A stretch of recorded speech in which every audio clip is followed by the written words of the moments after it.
Zaterdag 5 oktober organiseerde Kabel Noord een kijkdag. Vanaf 10 uur was iedereen welkom om een blik achter de schermen te werpen in het gebouw aan de Pier Prinslaan te Dokkum.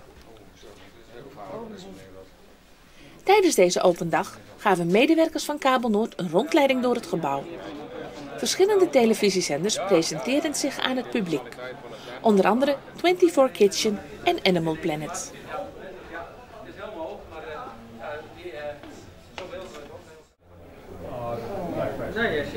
Voor kinderen was er veel vertier. Ze konden zich vermaken op een springkussen en een trampoline. Maar favoriet van de meeste kinderen was een meet and greet met Dora en Bob de Bouwer.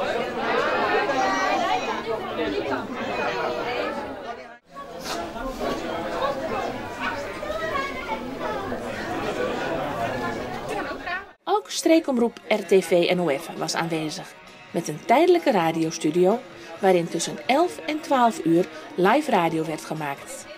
In dit themauur in de Weekend Nieuws Show werd gekeken naar verleden, heden en de toekomst van Kabel Noord. De eerste van de Weekend Nieuws Show live vanuit Dokkum bij de kijkdag van Kabel Noord. En dat betekent dat wij... De Bouwer, Dora komt, we hebben poffertjes, we hebben popcorn, we hebben televisie, ja, te veel om op te noemen eigenlijk. Het komt ook morgen 15:15, er is groot feest. En van de mensen die hier op een stand van RTV NOF komt, als de tussengroep Traaien en groep... Kabel Noord kijkt terug op een geslaagde dag, waarop vele honderden bezoekers een kijkje namen in de spreekwoordelijke keuken van het bedrijf.